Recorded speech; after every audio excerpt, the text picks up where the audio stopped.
Welcome back, it's Joe Main, ex-magician, ex-mentalist, now turned absolute sales fucking savage. And today I'm responding to some of the questions that you have asked me. The other day on my Instagram story, I put up a story asking people to ask me for my brutally honest opinions about questions they've got about high ticket sales. Okay, so let's fucking get into it. Okay, so first question, what do most people get wrong when they first start closing? I think what most people get wrong when they first start closing is they just focus on the closing aspect. Okay, whereas like, if you really want to make an impression and make the money when you first start on an offer, when your skill set isn't like at the level that you'd really want it to be, because it isn't going to be when you first start. When you first pass your driving test, you're not a brilliant driver.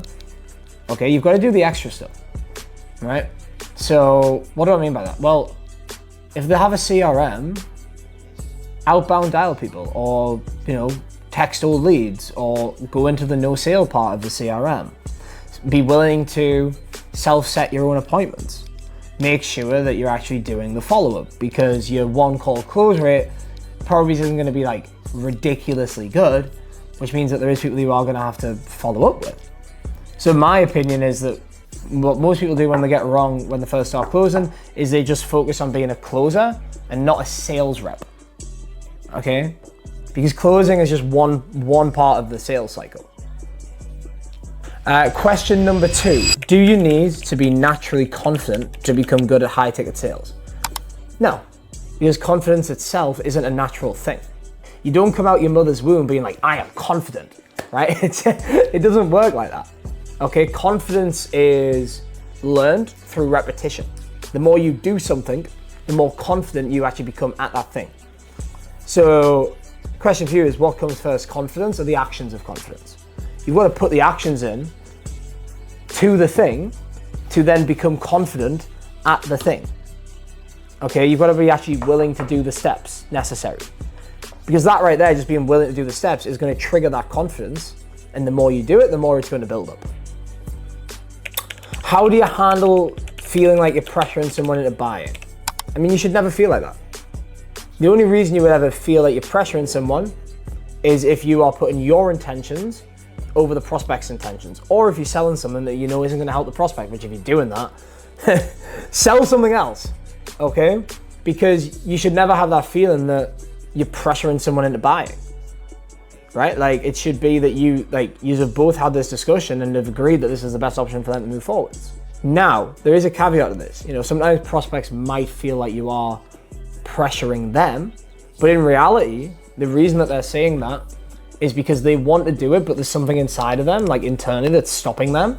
And instead of admitting to that, they're externalizing that onto you. And helping the prospect realize it's like the only way to make a diamond is by applying pressure, right? Otherwise, it's just going to stay as a rock. What is the difference between ethical closing and manipulation?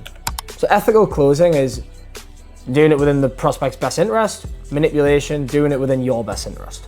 How do I get as handsome as you? Retta. How many calls does it usually take to get good? I mean, depends what your definition of good is. Like, because my definition of what a good sales rep is very different to a lot of other people. A lot of people are watching, I'm like, you are fucking dog shit. Right? To answer that question, there's not a specific number. It's different for everybody. It's like asking how long does it take to get a six pack? Depends on the person that's asking the question. What should you do when a prospect says, I need to think about it? Well, first off, you want to figure out what type of thing about an objection it is. Is it a smokescreen? Or is it because it's how they make decisions? Because in the call, we haven't shifted them from the identity of where they are to where they want to be. Because if we haven't done that, they're still going to want to make decisions like they currently are. Okay, so you've got to figure out which type of think about objection it is.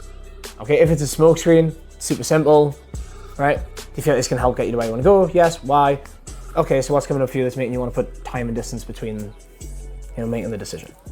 Okay. If it's the other way, then you handle that a completely different way. There's multiple ways you can go about it, but you basically just helping them realize that how their decision-making process is not going to help them actually get to where they want to go.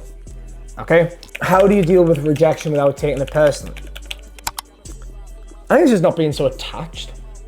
The more attached you are to something, the more it hurts you when you're rejected by it. Like if you have feelings for a girl and you ask her out that rejection is going to hit you hard.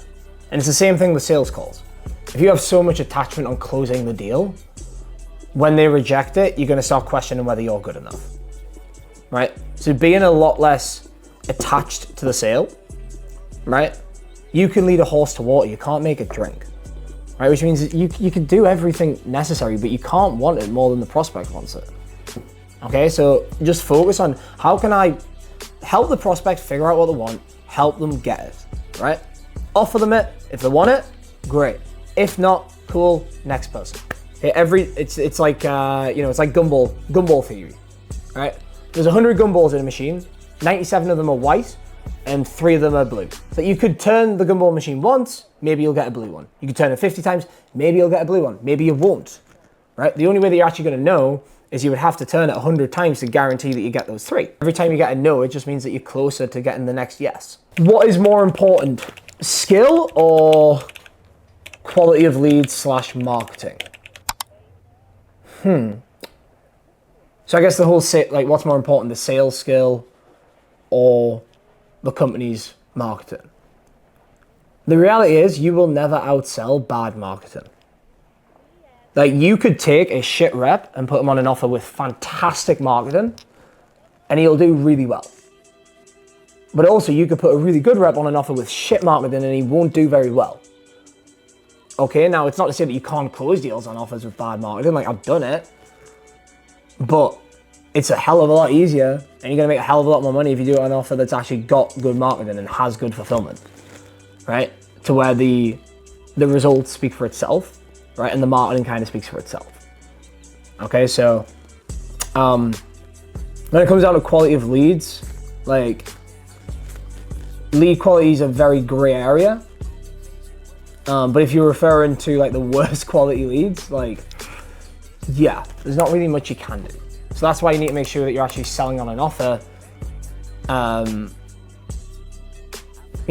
that's a good offer.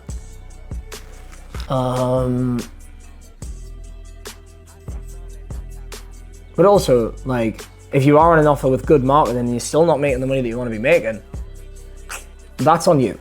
Last question. What is more important, skill set or work ethic? I mean, volume negates skill.